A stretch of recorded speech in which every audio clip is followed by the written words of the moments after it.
obrigado, Senhor, pela Tua doce presença. Tua presença que nos satisfaz, Pai. Nós te amamos, Jesus.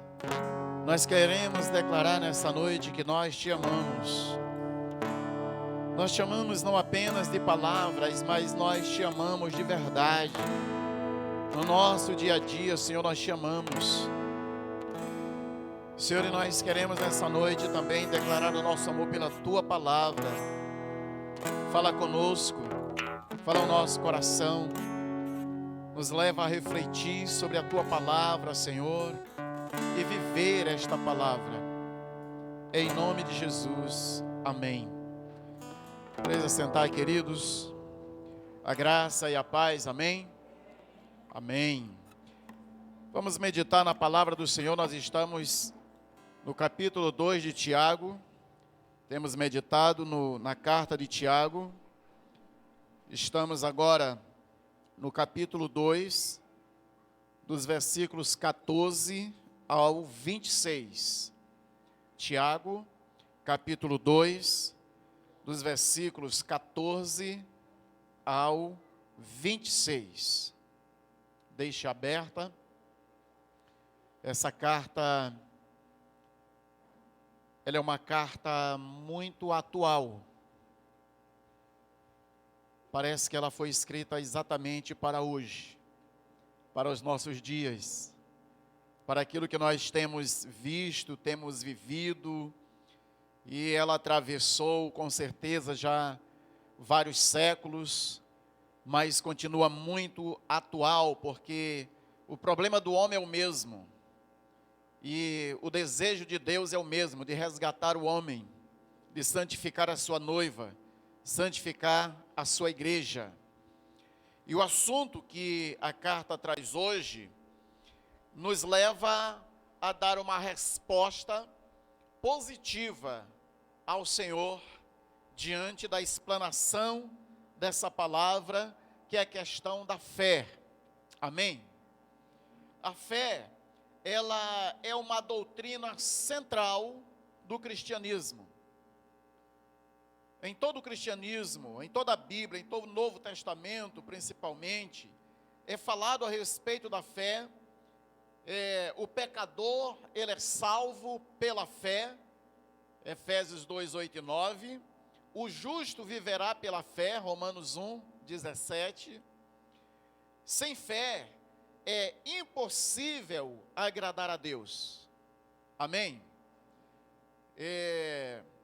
Hebreus 11, 6. Tudo que é feito sem fé, a Bíblia diz que é pecado. O capítulo 11 de Romanos é descrito como o capítulo dos heróis da fé. É a galeria dos heróis da fé. Daqueles que viveram pela fé e também daqueles que morreram pela fé. Então a fé é uma das colunas do cristianismo. Sem fé não existe cristianismo. Sem fé não existe igreja. Sem fé não existe a noiva. Sem fé não existe salvação. E é por isso que nós queremos conversar com você nessa noite sobre este tema. Como saber se a sua fé é verdadeira? É certo que todo mundo tem fé. Fé em alguma coisa. Alguém tem fé que daqui a pouco vai para casa. Alguém tem fé que vai chegar em casa, vivo. Amém? Todos têm fé.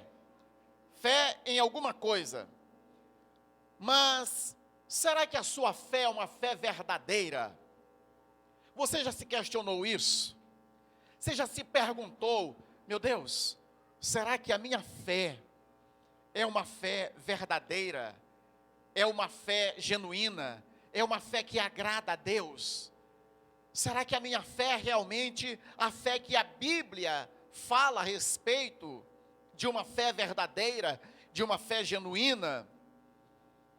Então, nós vamos estar avaliando a nossa fé nessa noite e chegando a algumas conclusões, chegando às respostas. Amém, queridos? Então, o versículo 14 ao versículo 17, aqui do capítulo 2, diz assim, capítulo 2 de Tiago, a partir do versículo 14. Meus irmãos, qual é o proveito se alguém disser que tem fé, mas não tiver obras? Pode, acaso, semelhante fé salvá-lo? Se um irmão ou uma irmã estiverem carecidos de roupa e necessitados de alimento cotidiano, e qualquer dentre vós lhes disser, ide em paz, aquecei-vos, fartai-vos, sem contudo lhes dar o necessário para o corpo, qual o proveito disso? Qual o proveito disso? Assim também, a fé, se não tiver obras, por si só está morta. Então, essa primeira parte desses versículos vai nos responder o seguinte: como saber realmente se a sua fé, se a minha fé é verdadeira? Então a gente precisa fazer a seguinte pergunta: a sua fé é divorciada das obras? A minha fé, a sua fé, ela é divorciada, ela é separada das obras. Quando a gente pensa a respeito disso, a gente começa já a encontrar a primeira resposta, se a nossa fé é uma fé verdadeira ou não. Amém? A pessoa, ela pode ter uma fé muito fervorosa, ela pode falar em línguas, ela pode sapatear, ela pode fazer muita coisa, mas se ela não tiver obras, a sua fé, ela é morta, ela é falsa. Uma das coisas que qualifica a nossa fé e que diz que a nossa fé é verdadeira, é se essa fé produz boas obras. A fé verdadeira não pode ser dissociada das obras. Ela é morta. E por ser morta, o capítulo, esses versículos está dizendo que uma fé sem obras, ela não pode salvar. Uma fé morta não pode ressuscitar o morto. Uma fé morta, ela não pode dar vida ao homem caído, ao homem que está caído nos seus delitos e pecados desde o jardim do Éden. Uma fé morta não pode trazer vida, porque a fé, ela é o ingrediente essencial para a nossa salvação. Sim ou não? O que diz Efésios 2:8? Pela graça sois salvos, mediante a fé. Então nós somos salvos pela graça, somos chamados pela graça, nós não merecemos isso, o Senhor nos atrai, mas quando Ele nos atrai, Ele também nos dá o mecanismo para sermos salvos, chamado fé. Pela graça sois salvos, mediante, por meio da fé. É a fé que nos conduz à salvação. Não basta dizer apenas eu tenho fé. Se não tiver obras para evidenciar esta fé, de nada vale, de nada adianta. Você pode ser um homem de fé, uma mulher de muita fé, mas se não tiver as obras para demonstrar essa fé, com certeza essa obra, essa fé é uma fé morta. E aí Tiago, ele usa, como sempre, ele usa alguns exemplos para ficar bem claro. Ele diz, olha, veja que se algum irmão ou uma irmã estiver no meio de vocês, e não tiver o que vestir, está desprovido de roupas, não tiver o alimento em casa, mas você enche o peito com a sua fé intelectual, com a sua fé apenas na mente, diz, ó irmão, vai na paz, que Deus te abençoe, se aqueça, alimente-se, passe bem, meu irmão, que Deus te abençoe. Esse tipo de fé não adianta nada, porque esse tipo de fé não enche bucho e não veste ninguém. É isso que Tiago está dizendo. Que a nossa fé, ela precisa ser uma fé prática no meio da igreja. Não basta dizermos, eu tenho muita fé, mas olhar o irmão carecido e veja que aqui roupa e alimentos são coisas essenciais. Não é coisa de sobra, é aquilo que é necessário para uma pessoa viver dignamente, estar vestido e ter o que comer. Mas será que existem pessoas que não têm o que vestir, não têm o que comer? Sim ou não? Tem sim. O que falta às vezes é a gente enxergar essas pessoas. No nosso meio. No meio da nossa comunidade. Na nossa célula. E eu sei que as nossas células são proativas a respeito disso, porque na célula é mais fácil você conhecer quem está com fome. Conhecer quem não tem nada em casa. Conhecer aquela mãe que está com as crianças pequenas e não tem nada para comer. Conhecer aquele que chegou na célula, mas nem roupa tem para vir para a igreja, ou para a célula, ou para sair. E às vezes, muitas das vezes, não é uma questão de preguiça, não é uma questão que não quer trabalhar, outras vezes sim. Aí a gente dá o peixe, mas também dá o anzol e ensina a pessoa a pescar.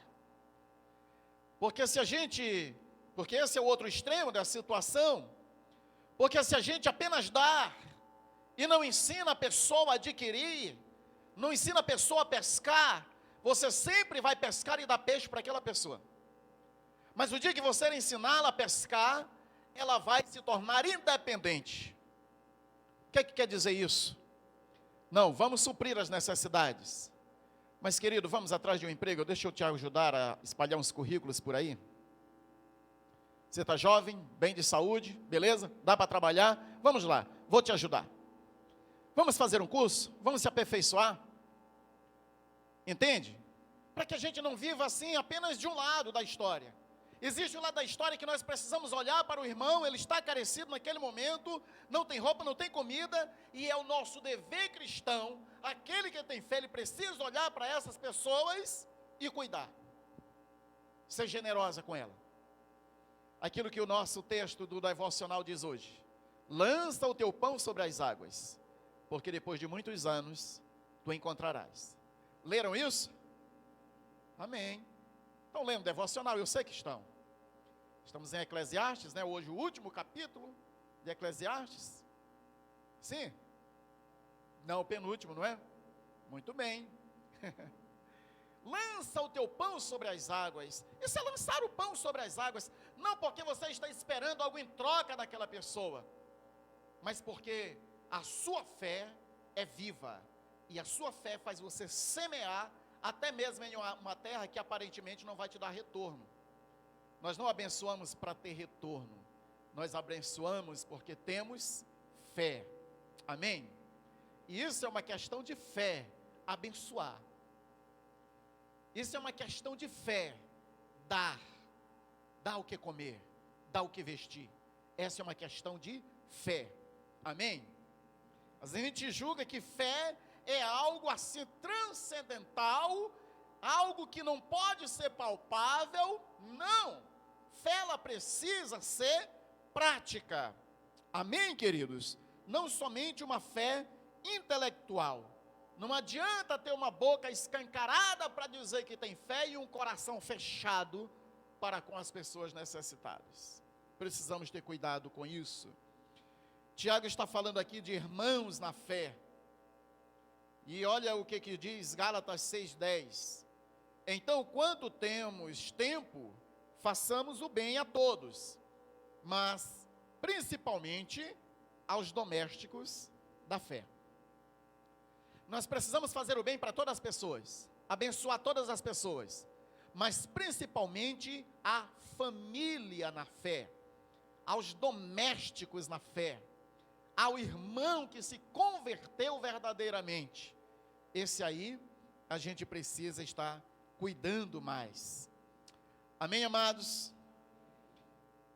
Jesus, ele conta uma parábola de pessoas que tinham fé. e de um homem que estava jogado na beira do caminho, foi assaltado, e bateram naquele homem, tomaram tudo dele, deixaram ele ferido. E sabe de uma coisa? Passaram duas pessoas de fé, um sacerdote e um levita.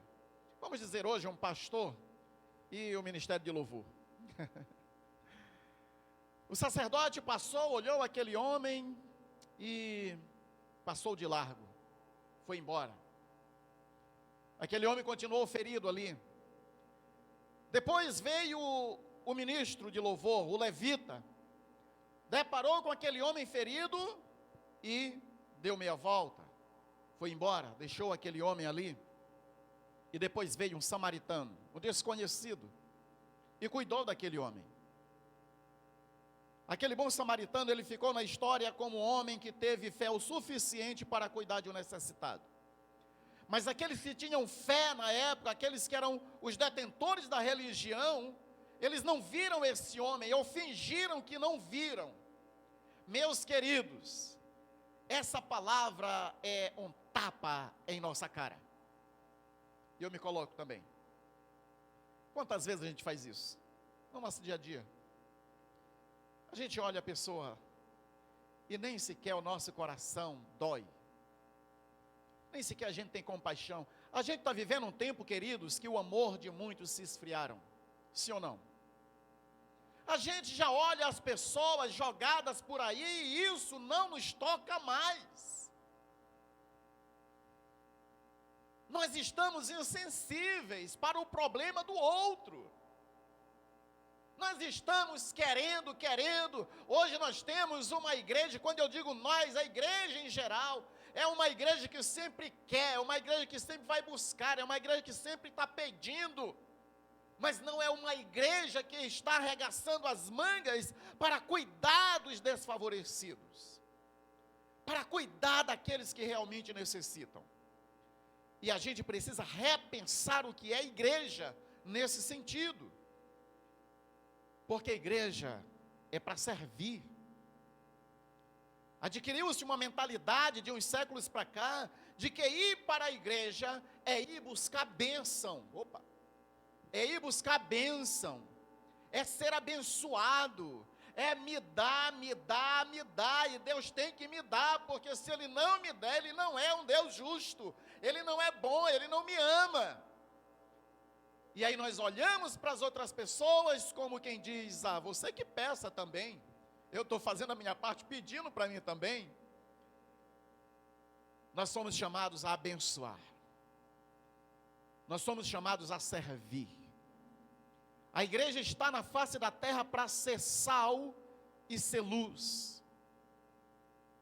A igreja que não salga não é igreja.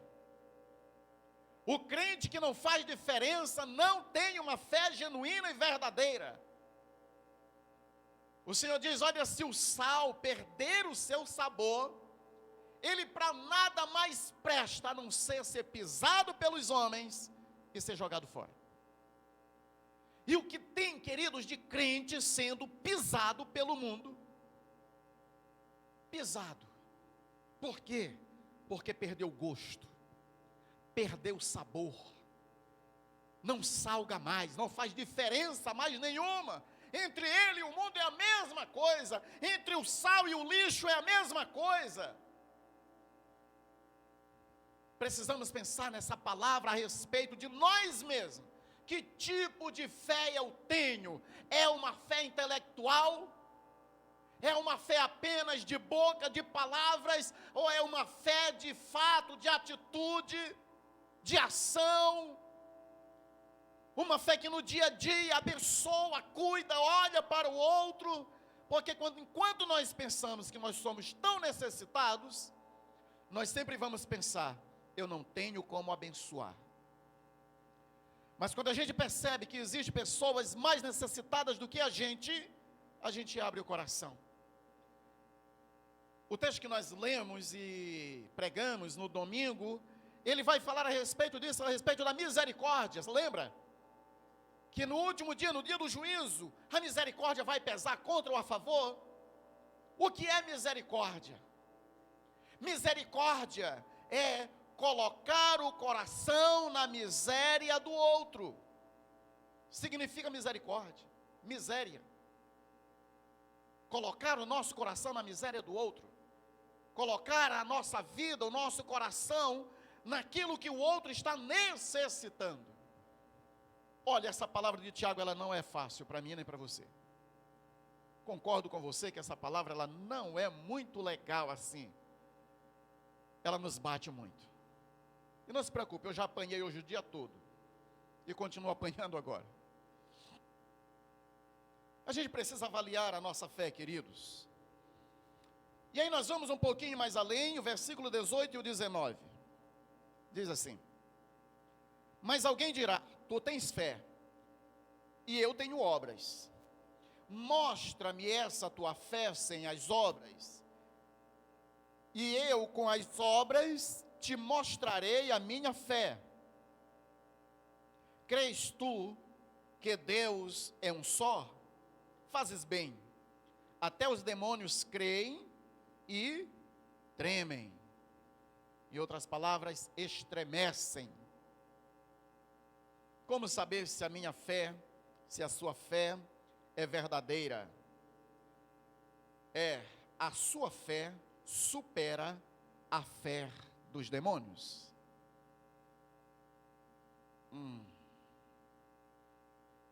Tiago que está dizendo. A sua fé supera a fé dos demônios. Tiago, nesses 2 versículos, ele vai para um confronto. Essa pessoa não relata se é realmente, se ele está conversando com alguém, ou se é alguém imaginário para trazer um outro exemplo para a igreja. Alguém diz assim: eu tenho fé, mas não mostra as obras. Aí o outro diz assim: eu tenho obras, e através das minhas obras, eu te mostro a minha fé. Como é que a gente vai mostrar a nossa fé, queridos? Se a fé é subjetiva, se a fé, a gente não pode, olha, lá está a fé, a fé, pega a fé aí. Não tem como fazer isso. Então o autor está dizendo que, através das minhas obras, eu te mostro que eu tenho fé. E você quer me mostrar que tem fé só por palavras? Você lembra para quem ele está escrevendo? Para a igreja que estava espalhada, mas uma igreja de judeus convertidos, certo? Ok? Lembram disso? Para os judeus, crer em um só Deus, isso era absoluto para eles. O judeu é um povo monoteísta, crê em apenas um Deus. Preste bem atenção para entender o texto. E aí ele diz assim: crês tu que Deus é um só? Fazes bem. Mas até os demônios creem nisso, que Deus é um só. Para o judeu, a profissão de fé de um judeu passava pelo Shema. O Shema do judeu era o que está em Deuteronômio 6:4. Deuteronômio 6:4 diz o quê? Ouve, Israel, o Senhor nosso Deus é o único Senhor. E aí ele vai continuar: amarás, pois, o Senhor teu Deus de todo o teu coração, de toda a tua alma, de todo o teu entendimento. Mas se quer uma profissão de fé, como a gente teve ontem, né? A profissão de fé para um judeu, a primeira pergunta era: tu crê que Deus é um só? Ouve, ó Israel, o Senhor nosso Deus é único Senhor, é único Deus. Israel era a única nação monoteísta, que acreditava, que confiava em apenas um Deus. Todas as outras nações tinham milhares de deuses, Israel só tinha um Deus. E essa era a profissão de fé de Israel. Para ser israelita, precisava crer que só existia um Deus. E aí Tiago chama isso, porque ele sabia do que Tiago estava dizendo. Você crê que Deus é um só? Você fez a sua profissão de fé? Você crê que só tem um Deus? Muito bem, você faz isso, muito bem. Se você faz isso, crê assim, ótimo. Mas deixa eu te falar uma coisa aqui, os demônios também creem nisso. Então isso não é suficiente. E aí Tiago derruba toda uma teologia deles, a partir de uma fé que não correspondia com a palavra de Deus. Tiago chama atenção aos irmãos dizendo que eles fazem muito bem em crer em um só Deus. Mas isso não era tudo, os demônios também criam nisso. A fé morta, queridos, ela crê apenas no intelecto. Preste bem atenção. Esse foi o primeiro ponto. A fé morta, ela crê apenas no intelecto. A fé dos demônios, elas agem em dois níveis, no intelecto e nas emoções. Os demônios creem que Deus é só um, e eles têm medo, eles tremem, eles têm temor, eles ficam em desespero. E Tiago está dizendo que eles também creem assim. Os demônios, eles têm um estágio mais elevado, queridos, de fé, do que muitos crentes. Porque tem muitos crentes que creem apenas no intelecto, nem o emocional atinge. Os demônios creem no intelecto e também no emocional. Isso é forte. Você conhece o cristão genuíno não pelas suas ações emocionais, mas pela sua vida em que vive em obras. No que creem os demônios? Eles creem que Deus é um só. Eles creem que existe apenas um Deus. Eles não são ateístas, eles são, de certa forma, entre aspas, melhores do que alguns humanos. Os demônios creem. Tem gente que não crê em Deus, é ateísta ou agnóstico. Não crê na existência de Deus. Eles são piores em questão de fé do que os demônios. Triste isso. Eles creem na divindade de Jesus Cristo, sabia? Quando Jesus ele está no seu ministério sobre a terra, olha o que diz Marcos 11. Ele chega a um povoado para libertar o homem. E aí os espíritos imundos, vendo, prostraram-se diante dele e clamavam, dizendo: Tu és o Filho de Deus. Os demônios sabem quem é Jesus. Eles creem em Deus. Eles creem que existe um inferno, onde eles vão ser condenados, um lugar de tormento para eles. O texto de Lucas 8,31 diz: E rogavam-lhe que os não mandassem para o abismo. Quando Jesus chega, ele diz: olha, não nos mande para o abismo, nos mande para aquela manada de porcos. Outra coisa, eles creem no julgamento eterno. Os demônios, eles creem no julgamento eterno. Eles sabem que já foram julgados. Eles sabem que um dia eles serão condenados. Mateus 8:29. E eis que clamavam dizendo: Que temos nós contigo, Jesus, Filho de Deus, vieste aqui atormentar-nos antes do tempo? Aquela legião de demônios olharam para Jesus, temeram. Eles sabem da condição dele. Satanás, ele já foi condenado. Ele já foi derrotado lá na cruz. E ele sabe que os dias dele está contado. É por isso que ele está doido, varrendo a terra, chamando o maior número possível para ele, porque ele sabe que os dias deles está contado. E essa legião aqui disse assim: o Senhor vem nos atormentar antes do tempo, ou seja, eles sabem que existe o tempo, que eles vão ser atormentados, que eles vão estar no lago de fogo e de enxofre, que eles juntamente com o inferno vão ser lançados no lago de fogo, o que é a segunda morte. Olha o que diz Apocalipse capítulo 20, 14 e 15, e a morte e o inferno foram lançados no lago de fogo. Esta é a segunda morte, e aquele que não foi achado escrito no livro da vida, foi lançado no lago de fogo. Que terrível.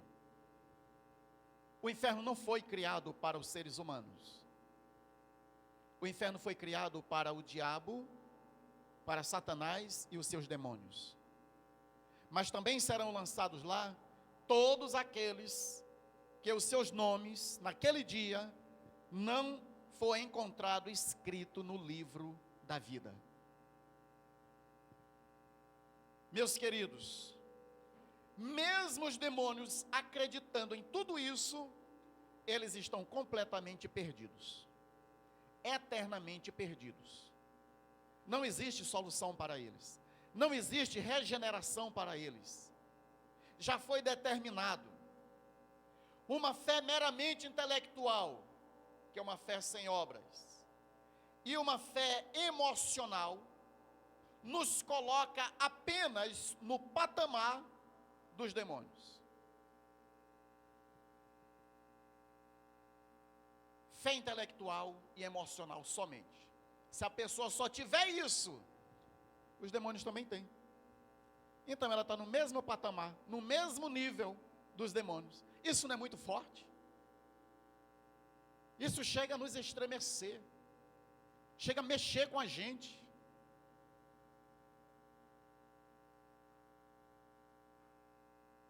Então, queridos, nós precisamos ter uma fé além dessa.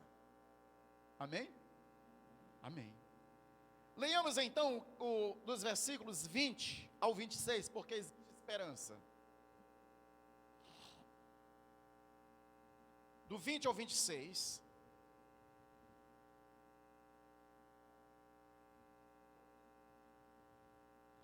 Nos diz o seguinte: queres, pois, ficar certo, ó homem insensato, de que a fé sem obras é inoperante? Não foi por obras que Abraão, nosso pai, foi justificado quando ofereceu sobre o altar o próprio filho Isaque? Vês como a fé operava juntamente com as suas obras. Com efeito, foi pelas obras que a fé se consumou. E se cumpriu a escritura, a qual diz: ora, Abraão creu em Deus, e isso lhe foi imputado para a justiça, e foi chamado amigo de Deus.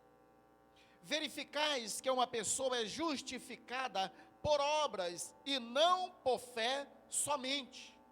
De igual modo, não foi também justificada por obras a meretriz Raabe, quando acolheu os emissários e os fez partir por outro caminho? Porque assim como o corpo sem o espírito é morto, assim também a fé sem obras é morta. Então, meus amigos, a sua fé, ela é evidenciada pelas obras.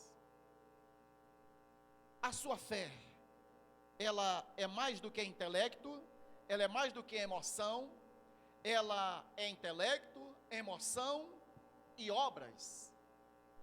Existe uma ação na sua fé. Se existe uma ação na sua fé, eis a fé verdadeira. É uma fé que nos conduz a Cristo.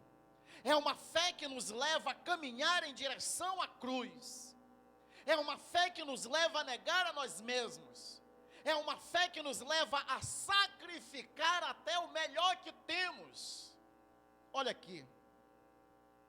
Ele vai citar o exemplo de duas pessoas do Antigo Testamento totalmente diferentes uma da outra. Abraão e Raabe. Pessoas completamente diferentes. Abraão, amigo de Deus. Raabe, membro dos inimigos de Deus. Abraão, um homem muito piedoso. Raabe, uma prostituta. Abraão, um judeu do povo de Deus. Raabe, uma gentia. Agora, embora essas diferenças muito grandes entre os dois, o que eles tinham em comum? Eles tinham algo em comum. O que eles tinham em comum era uma fé viva em Deus e em sua palavra, que levou tanto um quanto o outro a operar uma obra para Deus. Os dois acreditaram em Deus. Os dois foram movidos a agir a partir de uma fé em Deus. A fé salvadora, queridos, preste bem atenção, ela envolve o ser humano todo. Ela envolve o ser completo. Não apenas o intelecto, não apenas a emoção, mas completo. Veja só. A fé morta, ela toca apenas o intelecto. É só palavras vazias. A fé dos demônios toca o intelecto e as emoções. Mas a fé salvadora, ela atinge o intelecto, as emoções e também a vontade. Intelecto, emoções, mas também a vontade. A mente entende a verdade, o coração deseja a verdade, e a vontade age com base na verdade divina. Então precisa haver esse complemento, crer, sentir e agir. Se você apenas crê intelectualmente, essa fé é morta, é vazia. Se você apenas crê no intelecto e na emoção, está no mesmo nível do pessoal lá. Nós então precisamos crer com o intelecto, com a emoção e com a nossa vontade, agindo. Amém? Sim. É por isso que a fé salvadora nos conduz à ação. Abraão, ele estava disposto, queridos, a sacrificar o próprio filho, o único filho. 100 anos de idade, Abraão tem esse filho, o menino já bem grandinho, o filho da promessa, que dele sairia todas as nações que seriam abençoadas. E Deus pede, diz, me dá Isaac, sacrifica. Abraão, ele vai para o Monte Moriá, chega lá, faz um altar, Isaac carregando a lenha, Abraão com o cutelo na mão, vai meter o cutelo no menino, mas vai matar mesmo, vai sacrificar mesmo. E Deus observa o coração de Abraão, que a fé de Abraão não era uma fé intelectual e emocional, era uma fé que agia a partir da vontade de Deus na vida dele. E ele vai sacrificar o menino. Quando ele está baixando o cutelo, o anjo grita, Abraão, para rapaz, já sei que você crê em Deus, pois você não me negou o teu filho, o teu único filho. Seria fácil se Abraão tivesse uns 10, mas era o único, e já não tinha mais munição, já estava velho demais, tanto ele quanto a esposa. Então não tinha mais tempo, não tinha mais como gerar outro. Mas sabe o que Hebreus vai dizer? Hebreus 11, vai dizer que Abraão creu tanto em Deus, que ele sabia que mesmo se ele sacrificasse o filho, Deus era poderoso para ressuscitar Isaac. Isso é que é uma fé operosa, uma fé prática. E realmente, figuradamente, Hebreus vai dizer que Deus ressuscitou Isaac. Meu filho Isaac, tu nasceu de novo, cara. Ressuscitou. Isso, queridos, era uma sombra daquilo que viria. Você lembra de mais alguém que sacrificou o seu próprio filho para nos dar vida? Exatamente. Abraão era uma figura de Deus ali, era uma sombra do que Deus iria fazer com o seu próprio filho. Deus sacrificou Jesus Cristo naquela cruz.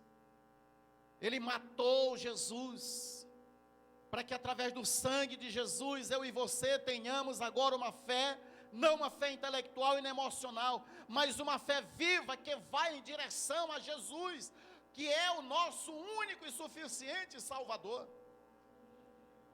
Por isso, meu amigo, minha amiga, nessa noite, nós precisamos compreender que Deus, Ele nos deu uma fé viva, uma fé que nos leva à vontade de oferecer a nossa vida totalmente a Ele. Essa é uma fé verdadeira. E aí você já pode analisar se a sua fé é verdadeira ou não. Se ela é só intelectual, é falsa. Se é só intelectual e emocional, está no nível do pessoal lá, é falsa. Se ela é intelectual, emocional e tem também a participação da vontade, ou seja, caminhar em direção à cruz, essa é uma fé verdadeira. Lembra de Raabe? Ele cita os dois exemplos. Raabe, aquela meretriz, ela creu na palavra do Senhor através daqueles espias. Deus iria tomar a terra prometida. Ele iria entregar a terra prometida para os seus filhos, e era necessário que ele devastasse aquela nação. A primeira nação era Jericó. Os espias estavam lá, Raabe morando em cima do muro. Aqueles espias chegam e aquela mulher crê no projeto de Deus. Em toda a história que eles contaram a respeito do que Deus iria fazer, Raabe, mesmo sendo uma mulher promíscua, ali ela se converte aos planos de Deus. Ela acredita, ela põe em risco a sua própria vida, ela esconde os espias, depois da fuga para os espias. Isso, queridos, é obras decorrentes de uma fé que Raabe tinha. Essa fé fez com que ela fosse salva, toda a sua família fosse salva, e não somente isso. Quando você olhar para Mateus, o princípio de Mateus, a genealogia de Jesus Cristo, lá está Raabe, a meretriz, tataravó de Davi. Davi é aquele rei que Jesus Cristo é descendente dele. Então Raabe, ela está na linha genealógica do próprio Senhor Jesus Cristo, a partir de uma fé prática, a partir de uma fé cheia de obras. Amém, queridos? Esta é a fé salvadora, esta é a fé verdadeira, a fé que eu e você devemos ter. Amém? Essa é a fé verdadeira. Como está a sua fé? Você pode agora responder para si mesmo se a sua fé é uma fé verdadeira ou ainda não. Feche os olhos, mesmo sentados, e faça um exame profundo a respeito da sua fé.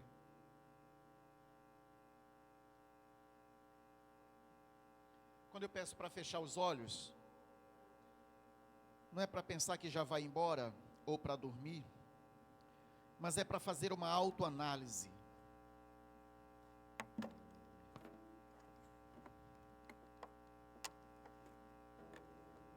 E aí você faz algumas perguntas para você mesmo. As perguntas que vão te ajudar nessa análise são as seguintes. Houve um tempo em que, sinceramente, eu reconheci meu pecado diante de Deus? Outra pergunta. Houve um tempo em que meu coração desejou fortemente fugir da ira vindoura,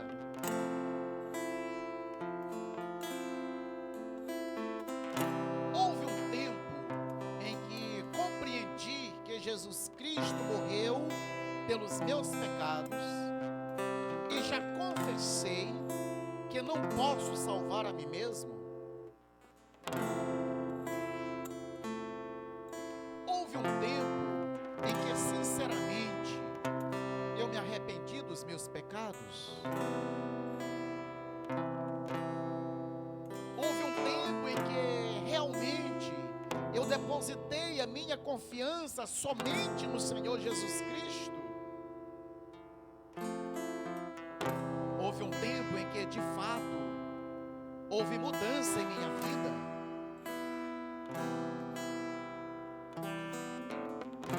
Eu desejo viver para a glória de Deus, pregar a salvação para outros e ajudar os necessitados.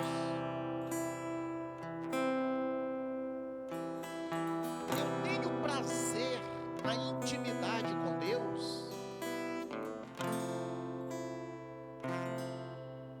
Se você responder a estas perguntas de forma positiva, então os sinais da sua fé verdadeira estão presentes em sua vida.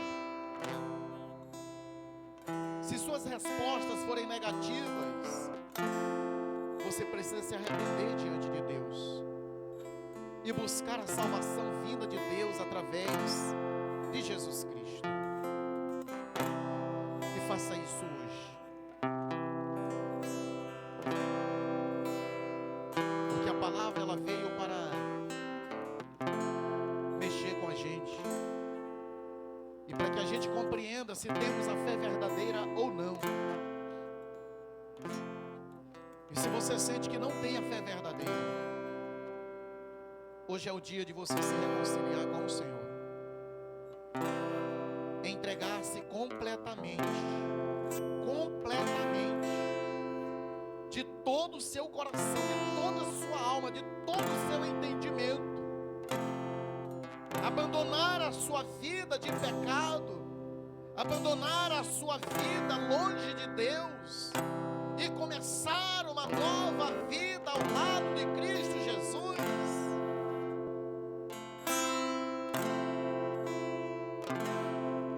Fuja da ira vindoura. Raabe fugiu da ira vindoura sobre aquela cidade. Mas haverá uma ira vindoura que todos os povos se lamentarão,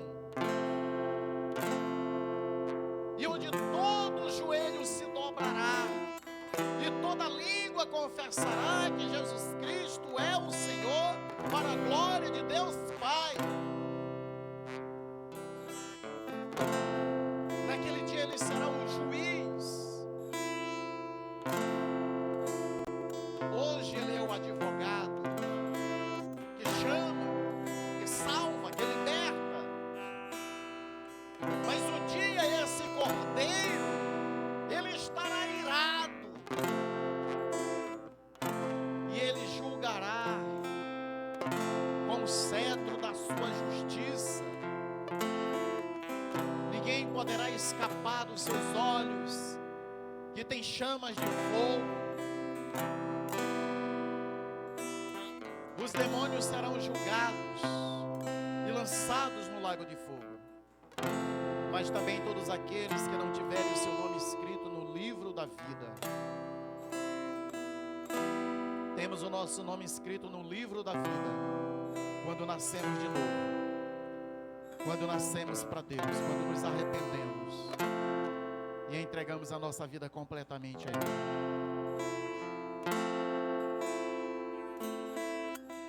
Se você deseja fazer isso nessa noite, faça. Não venha aqui à frente por pressão,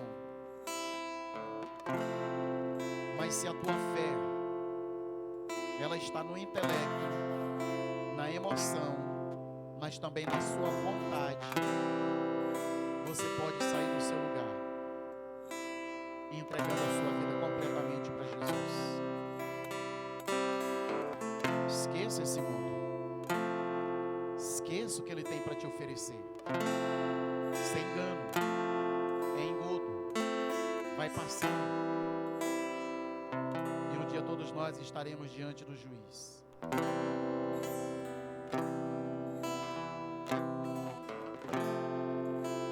Senhor, nós te agradecemos por esta palavra. Pedimos ao Senhor que revigore a nossa fé. Aqueles que têm, Senhor, uma fé verdadeira, que essa fé possa ser fortalecida e consolidada através das obras. Nós não queremos apenas dizer que temos fé e não fazemos nada para Ti. Nós não queremos ser visitantes de domingo e de quarta, não queremos ser visitantes da célula o resto da vida. Nós queremos viver essa fé na prática, Senhor. Nós queremos mostrar a nossa fé através das obras. O Senhor nos chamou, nos salvou, nos elegeu para as boas obras. E nós queremos viver assim, Senhor. Queremos viver a partir de uma fé viva, de uma fé operante. Não queremos fazer de conta. Não queremos carregar o nome de crente, de cristão, de evangélico, de discípulo. Estamos com uma fé tão fragmentada que não passa do intelecto e da emoção. Existem coisas que os demônios também creem, mas não vão ser salvos, não vão ser redimidos, não. Nós queremos ter um nível de fé mais profundo, uma fé prática, uma fé que corresponde ao chamado do Evangelho, ao chamado de Deus, ao chamado para o céu. Abra os nossos olhos para a Tua salvação. Abra os nossos olhos para buscar a Tua salvação. Abra os nossos olhos para enxergar a Tua cruz, para enxergar o Teu sacrifício.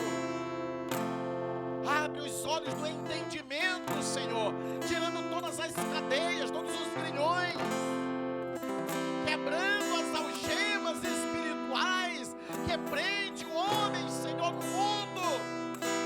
E a Tua palavra diz que o maligno, Senhor, cegou o entendimento. Tire toda a cegueira, tire toda a algema da nossa alma, Pai, em nome de Jesus. Queremos ser uma igreja de fé genuína, verdadeira, prática, Senhor. Porque se formos esse tipo de igreja, nós vamos revolucionar não somente a comunidade, mas toda esta cidade, Senhor. Nós queremos ter uma fé prática de revolucionar esta cidade. E só enxerga isso quem tem fé, prática, fé e obras. Nos ajude a ser essa igreja cada vez mais operosa. Aqueles que já vivem assim fortalecem. E aqueles que ainda não conseguem, Senhor, Deus, nessa noite opera o milagre. Em nome do Teu Filho amado Jesus Cristo, eu te apresento a vida do meu irmão Emanuel. Ele compreendeu a Tua palavra. E eu sei que de hoje em diante, Emanuel nunca mais será o mesmo, Senhor. Porque quando a Tua palavra cai no solo fértil, quando cai um coração desejoso por Ti, essa pessoa, ela abre os olhos e nunca mais ela é a mesma. Ele será um adolescente, um jovem, Senhor, que vai impactar a sua geração. Será um ministro, um profeta, um pregador da palavra, um homem que ganha vidas. E assim nós queremos Te agradecer pela vida dele hoje, em nome de Jesus Cristo. Amém.